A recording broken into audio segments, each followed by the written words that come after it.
C Joseph Vijay எனும் நான்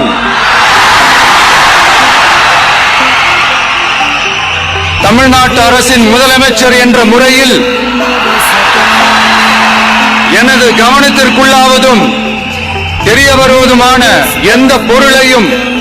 முதலமைச்சரின் கடமைகளை உரியவாறு நிறைவேற்ற தேவையான அளவுக்கன்றி ஒருவரிடமோ பலரிடமோ நேர்முகமாகவோ மறைமுகமாகவோ அறிவிக்கவோ வெளிப்படுத்தவோ மாட்டேன் என்று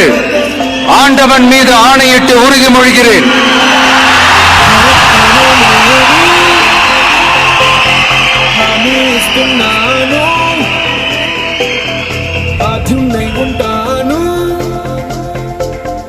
Of the people, for the people, by the people, talking